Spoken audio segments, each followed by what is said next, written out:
Pathianin Vua Tên không Zoro Tra Anela Pe Mai Sigin Zoro Tra De Petu Ei Pathian Zianga Long Tu Ei Sim Long Masani Izura Ei Sinota Ta Tukui Ritana Onso Ritariti yang Kilsiamin Tartu Di Anita Gutsangaran Nahi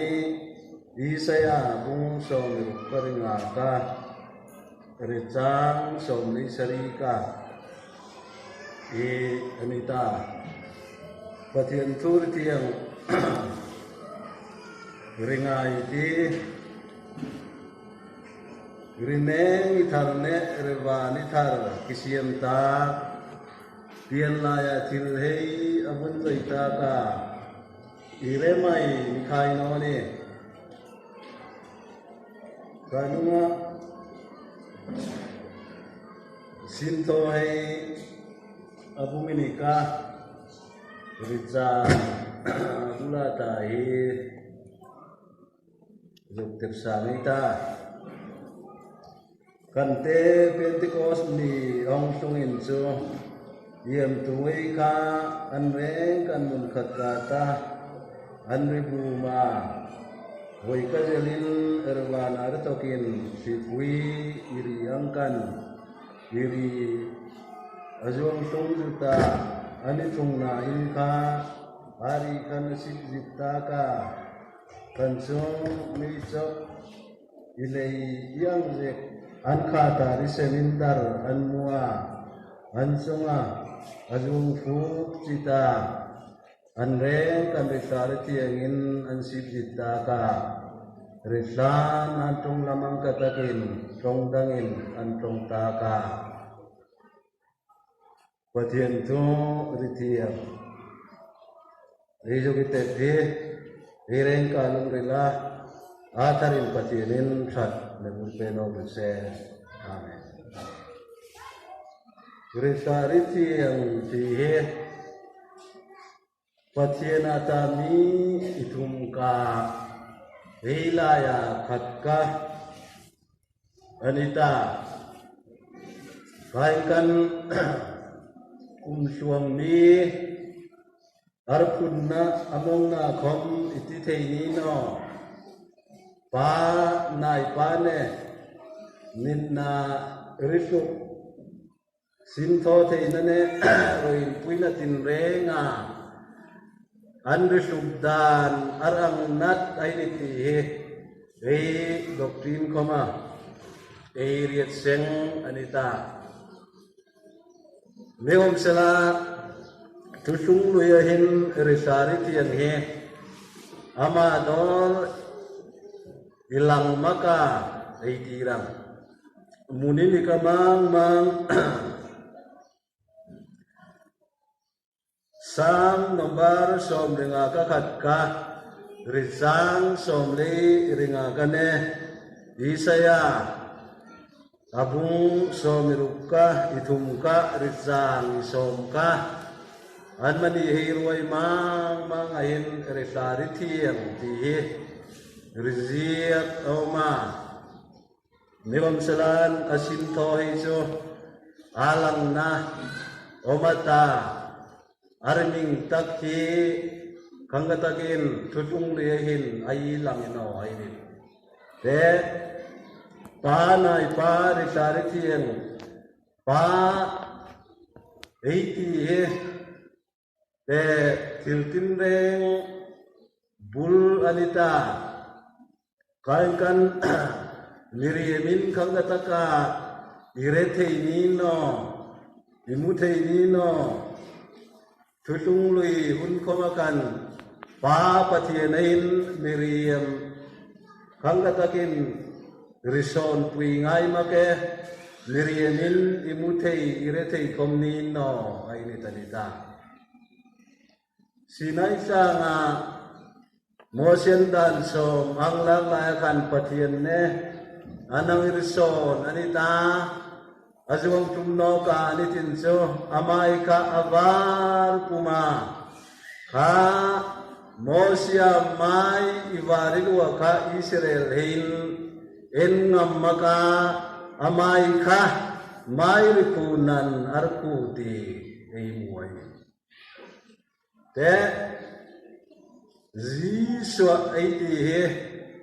tutung luyakan arming tak ziswa ti he ilang maka newam sela tutung luya miriemin Patiena animu ngai Miriam zianga anlarangai Miriam rison puingai rengka ziswa aniti he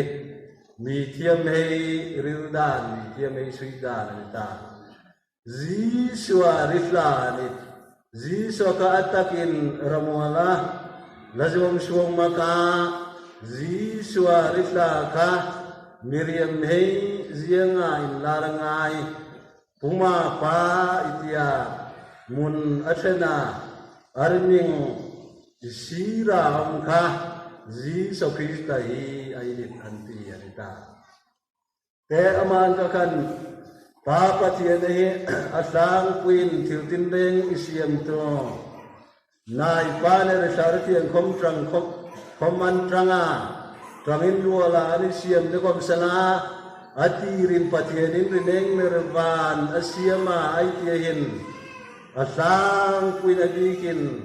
pa patiena air kopom niwol selan arhoya te atil siamei sualan sang lunga ringnan nei nauranga takinne ya nuai ramajuanga risantu ka Jisu Krista ay nitanita. Te Jisu Kristan ama tisena ay risan hei ringna inneitu ringna annei naranga nuaya patienin ajugitir Pentecost niya Miriam hilaya ipia onso risaritiang ay nita kainit. Kasigin risaritiang he Atu taga poimo taga nisigin eren padi so Kristan hinuai rama aleng lai pamin faran nang mi manoninga pa ning kita pa altar token resariti yang sangam tu ninzianga juktir kiti ay tiangkan eringai maitangan revan akai ni atar balakai ya toka asun som ninso Ka Pentecost ni kan Miriam hei zianga resarit yang so ay sung ay nitihe mua kasigin wanin ta itu puin resarit yang tilsianin tartu tihin arsarit yang dog nilain papa tiana kom ahup teya Jisu Krista kom ahup teya ka patiana ni tumka patian katka kan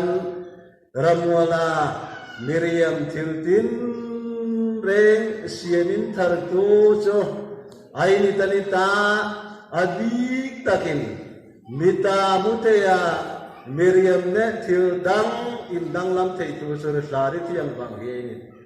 kasigin amang kataka te Ramual til riseida na riseya Ireti nimaka ka pare na ipada re sariti ang opdan so ane itu hei bangin aniriyete ni Jisu Kristan Filipan Jisu Krista dia ngapa nen muro atia Filip amado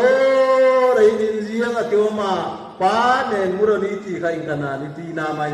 kay mapa tuom ne pa kay ma om itihe nirio tinomani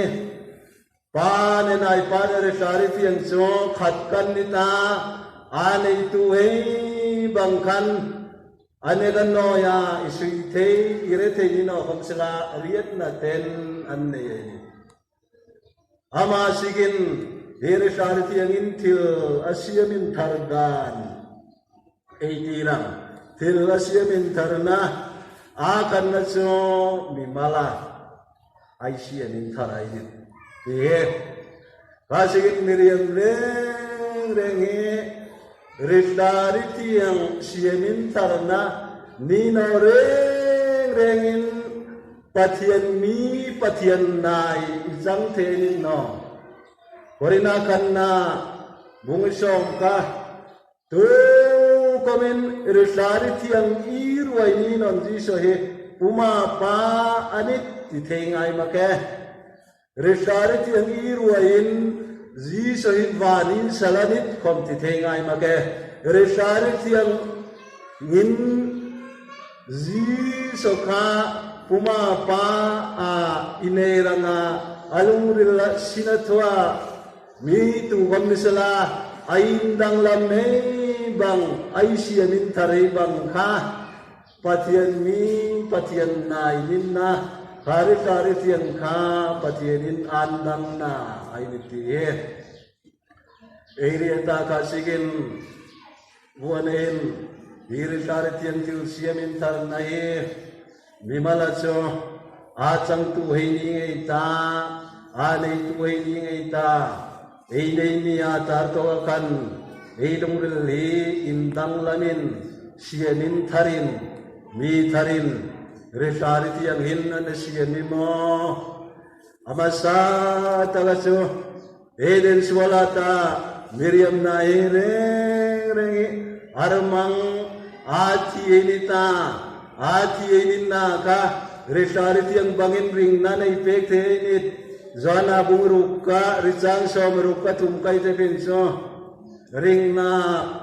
petu so ritanita Miriam sintho thena Miriam rian na so ite amang na omake ring na petu so ritla ritiang ainitanita kasigin iring iti resaritiang neim ring ainit resaritiang neisiamin thar eden swala ta ka anekel swa ring namuna anesia iring nu nei komise atharin mi tharin aneisiam ainiti resaritiang nesiamin tharna amasa taksuini tanita ama siamin tharna samin noi khan ma tianga asiamin tharna tilakan ei chang theilora maire wasigin ai chu takani sigin ereng paisa kristan na thoinong lunga apoi lo meijianga kan thildang reng ama khan nei rei ai ti omaka anung khon takai ti so resari thiang nei rei ti so kolo mejianga Jisu Krista komena lai ritsa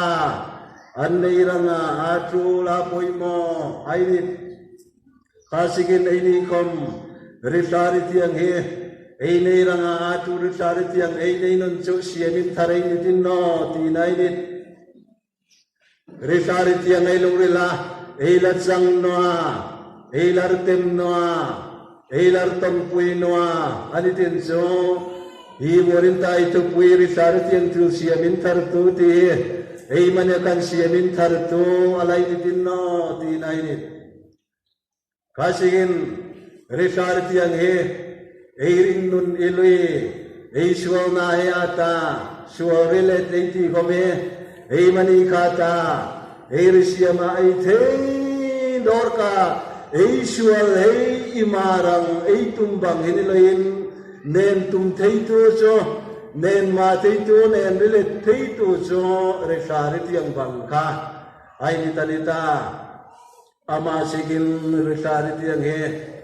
eden swalata ne siamin thara mi thara ne siam to miringa ne siam tu ne sigin resari thiang tu siamin thar tu ti ai poimo ai ni ti te aning na so koindang i resari thiang tu siamin thara asuak ifel taka eiria te so koindang atir puya nang mana keima koindang khatka diegin khatka in khom ngai koindang khome resari tiang zara aw mai nit Jisu Kristan nuai dam lain ma thaya bung som lei rukahan hi lung pui chungain ki ko indangin ding kita amaka mi thirikul kot khar komini ne no ni riva nam cha bi nang peng kita renenga ni kap ka chu riva na ko mi kham ni nga ta renenga ni sut ka chu riva na ko mi sun ni nga ti ama tongkha Pentecost ni atar to kan nuai ramain koindang ai ting ta kain khamare rengan cho koindang iti omngai maka mi khat kana sira fetung lui reng kan pathian nai hei ti kome pathian naya be ini ti kome omngai maka fetung le chu pathian mi hei ni ngan ta tutung thare chu pathian nai hei ei nit kha pathian nai ka ramwala tar to ka ai ko in suak andanga ai sia mir thiang in lom khom ko indang ti ai nit amaka resari thiang miriam elaya ipia aomni tar to ka ramwala thil thari suak buani tena ala mai koindang he resarti ngar to ka Pentecost ni atar to ka ading bori ten koma ala mai Jisu Kristan ka koindang ei ka thunei na revanam sabi ten koma ain ko nuairama pathian tho ei sira ai ma sanin ding changai chu revan ramten ko ma pathianin ai kan sel khai nurang newam salan wai ramai dam sunga pathian tuai sirpeng noa mi sanin ding na tuai sirpeng noa armanga thi hei chu revan ram ko ma te ani fe nurang ma ka thunei na ka thurji sa siranga thunei na ka pathianin ani in kolainit koindang pathianin anei siam peke ama tak pumitrang ama tak pum anita Jisu Krista tak pum anita kasigin koindang amin mal senge atrang inita pathian rama ei sin thonaranga pathianin anei pek aini koindang he omno selacho ring tu Christian ei na kom he ei ngai tunga kador ka inlam noni pathian rama sinei thonarang khom kador ka reong noni pathian thatbur ei dong narang khom nisala ama ang kataka pathian rama athatbur na idong rangin lampui khang katakin nom noni ti he ire thei ai ni likra hamin atu sirna ti so koindangin tiritam taka nang aipek thi ainit pathianin miriam hei athat burna reng reng hi koindang fe sengin koindang mangin koindang ata kami hei thatai burnga ainit hasigenen na koindang rengai poimono koindang uksakino in khom nung zai rephakino mi re rengi rifla sipa pathian ram lungisung tu ngai make ai tian ai di kai di ei komeni lai komene na koindang pathianin anei siam pek anei pek rengai sakino uk sakino negom sela mi pian thari fel pathian rama mi rasini tho he an ngai no ni asik tu hi koindang hi pathianin ama takum ain dinganita thinar kulin khar kominai ne noranga pathiani nai siam maine zoranung kho na cho tiktanan mani cho ama tiang alai lag rang alai thui rang ai ti he area ta athui ma ka cho ama ritula ai sia ni sigen ama mi reng rengin koindang he anringai poimo pathian rama thatburan dong na nita pathian rama sin anthona komai ngai pasigin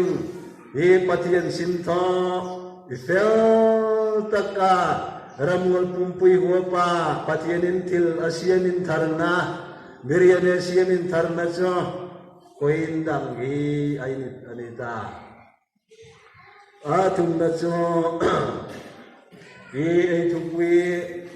reneng narvan ithar iti wanin ta ai thupui ringan na takhi ingkain hi reneng narvan ithar itihin ringai dan ai tirang ipom dan hit irang maka ini na sang puya ipom dan so hi reneng narvan ithar iti ei sungma nahin Jesus Christa cho ama bi ama na hei ithui rangin revan sum la ya revan sum sunga zuanga ta ami zen nei ama tiang ama rama sung tiang ani ithui ranganit ama tenan cho mi piang tharin no hei kaka rene ngain omanta omeita pathian nei no hei in zen anwai ramahin amaka la kumenai saka in sung kwa in shen na rikhel nune pahin na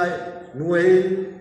na izonganta na hin nune pa zonganta in shen na rikhel ai bible komin khatka thuina mata khatka imanawati amaka kom asiamin tharna itithe nita akal bi fedana amarizain deitira amarizain khanganing nekin rilwal no mina Jesus Christa avoining na rinenga azung tum avoining na he olive la nga azung tum rangai nit antin Zakaria kung som leini kai kamanai mua kasigin Besema ka azwang tumna avoy kanna rinenga azwang avoy kanna nita amaga sumisual hey sanin zograngin lungkam na sigin rivan eroin puitaga omungai ka nang mane kay mane ka inungain besem ko zwang suwaka Miriam min nasirin Miriam hey angin krosa kanatia Newang salan azwang nobrang avoining na hizo rengin roire orangin azwang rang taganit aroire orang danso saving na poin Miriam anidan danin ansinto anomda nangana thungrangin azwang ranganita amarizoin kumsangram Israel na hey ranga Bible amunitam takarizia ka omhe alai sungrang ainit antinit te Jisua azong suagrang dan zan sainan wildanin arning imenera sakanti ringay nareng tinganta arining rikela ringay nareng tinganti azong suaka anitim so arming Jisuan sakta tirita aswag zoy kanerengin risuwa ringo buhay na suwaka Zudairam sunga rengin Zudairama ipa na ipang kuminikan way nga Miriam Murdi so at hata ringay na ring suwang nene kan trab na tina resabay na kek iriso ramual kan kalay ramual kan ay sipailit anita Nibam salaka patian tuka arming ringay na ring tinganti imanwela Asia nga patian omitika atakin arildan danin Israel na tarangin kumsang rengram hinwairam ngayahin alay sungrang itihe bitiyam may rildan ringay dan anita kailan katigin so iman nila siya nga patiyan na umtinan nita patiyan ka Miriam siya nga ataka butay na umrang takay nit amakan so ringay na ringanin na katakin Hangilang tangata sinong tho tangata Miriam komrido ikai no ni sakay bang ni kel komun kan bukol fatangan ti irul komisala na ipangtehin an kuwa ka kuranta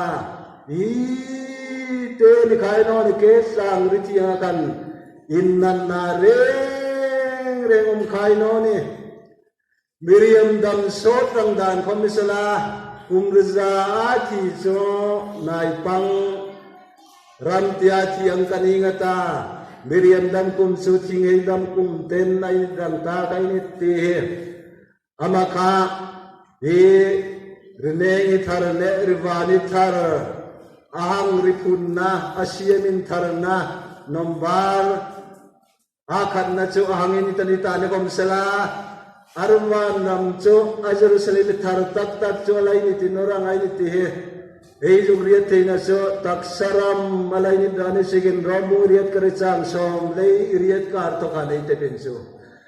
amarang tika pathian nai ei zalen na ka atune thiu siam mo din aningang mo atung aningang mo ani khe kiro yai te Rival Jerusalem tharnisala inkadim thiu siam dang ei ramajuwa ei thinglung parein Rival Jerusalem tharaka lutan ti he rizia ko maka Jerusalem tharcho ringna le kabua anri mingi chuang hei bang Miriam ilua man sala ringna le kabua anri mingi chuang hei bang alu dang ai tinita neam sala pathian na hei zale na cho ramwala thiusiam mo di komin angang mo atuna in cho anmani nuam sik niloin te asian tu roisak na sikin chanlamboi niranga no lanita ni tinain suwa ka tangin ikhe kiroin tilsiam tin renghe ani omai ni ira richam sakin rithat bisakin ramwala Miriam dok komnelain thinglung par miring thiltin renghe ema patien tu kamay sirdor ka lungkam na tu kamay sirdor ka chumanay na ino ani tinalanga ringay na 80 kame ranting kiltin kami ringay na iso ano amin din sarkar muna pa'y kami ringay na chunti ani keka di kamsalan sirdor kay erisuwa ringona rithan na rin narsana he ramual he ay sikap ani tinalanga kasigin kazalen na patienin anay he zalen takanom rangka ama kaken ingang mon ramuala tiltindengi ani keke roy ay din patien tien komisala inrisay ng kainonia camping ito ng kainonia rusen ito ng kainonia itom atin taga tartoga alien tagidenin pumapaka rero iti ng kainoni ng iloy na niriyad ang takainit itom itinso anjiya nga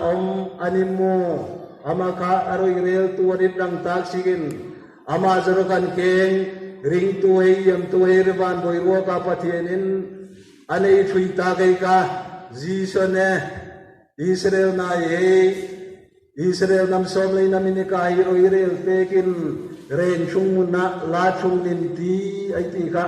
riban rama ay nitino kapatien na Israel na ramakan ama tisena irsan nei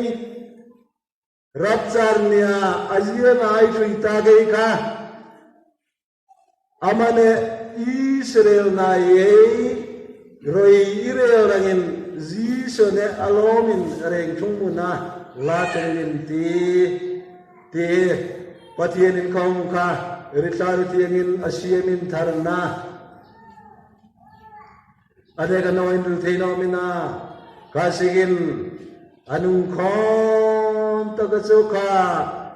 patien na zalen naram ka ayat tigin keng rival Jerusalem tar tak pathian nei noi komin duzok tak takai tirang alai omrang ai ni te mithi thoinong namata thiam changino thi he pathian nei no thi he mithi he khatui kamliana thi komnisala isala thi komnisala hong thoyenta aliana chinin pathian roi rel na makung kan thiam no changrangin ani dingrang ta gainit kasigin pathian so idik takaroi rel ngani sigin kangarangin amit eninan datin rel nonia le kabu paranta le kabu dangring na le kabu paranta tika le kabu arzia kumdan takinan sunga roi rel ai rangainit nikom sala atulaya mipian thare resari tiangin nei heiso ama roi rena pathian reng chungmun makunga roi rena kha eiso eilo irang ta kai ni chungtiang ama matona kana nei thui dai rang ta ama ne roi rel tu eilai ni rang ta kan sigin nikom sala ring tu hei ta ranga ei roi rel na cho rivan moirua ka sintho loman semna roirelna ayom rangai berate rineina roirelna pamantia berate chuji so kristain anita koin langai cho amoi hei enita ka sigin amoi ya thui jiktena kan amane apoin lang hei rineina ruai treno mata sintho loman kom isem mai tang ragai zoro tengakan la marlan lian loma chalari kita kaisan ngaya ni ka sunso kejo lian ro ba kala ka kerziya ka min anisir irwan kompui nen ring pu reng pan ain rifu ti anita archang among na kan sintho lo manisem ningata choi moina choi risang na iri hoi hei itumin reng riminga sintho no hen lo mandong no nia in pag na rin puina choi risang na ichananti arel thiame sungpathianin ti anung khon tagritsanga ajuwangati ka eyangin sapa eima bak eima tonahin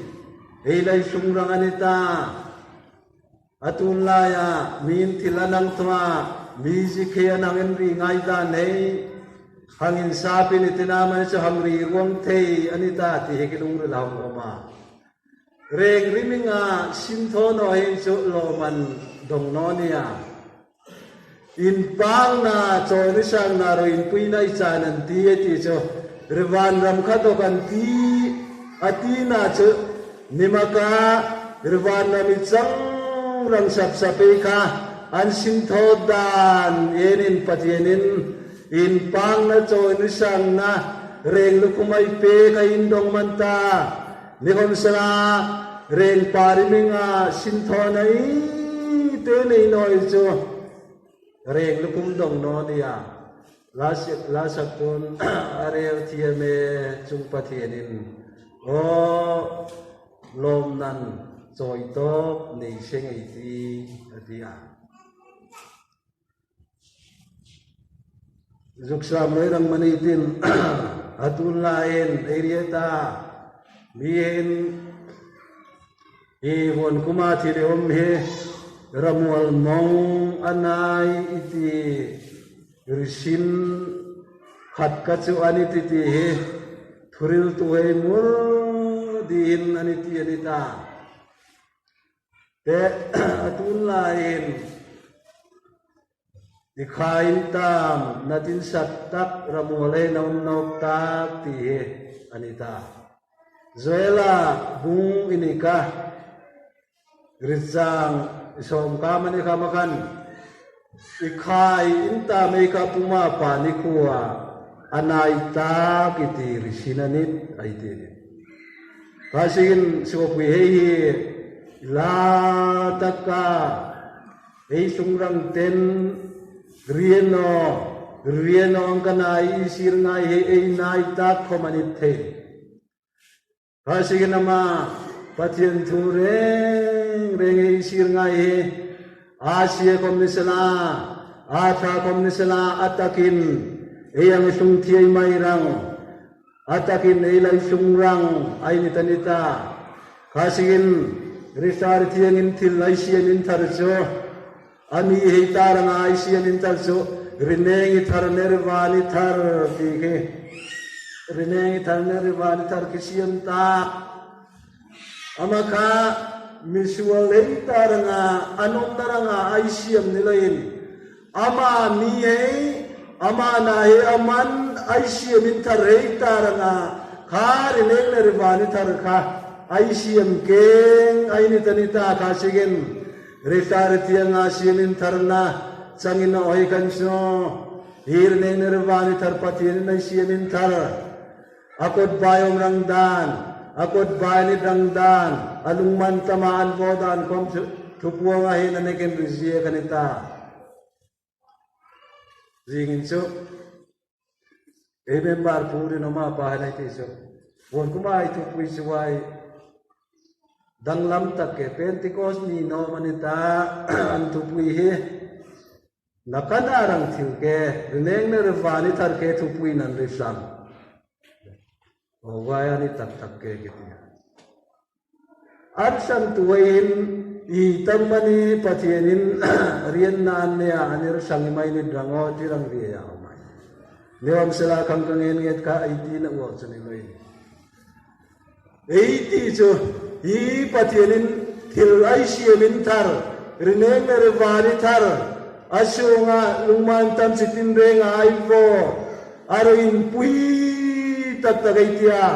amaka tuwira nga inrifu ki may siya mintarim maitin so ama mihe ama na irisariti nga ring natara ay peke ranga ay siya mintar anita kasi ginay kom ama siya mintar nung kontak rineng narivan siya mintarakan inudangin so hinwara mata siya mintar inidanganit Ini komerieta siyamin tara yung tay narangin aturit yang ireng kalung relatarin patianin tak na murpen se amen.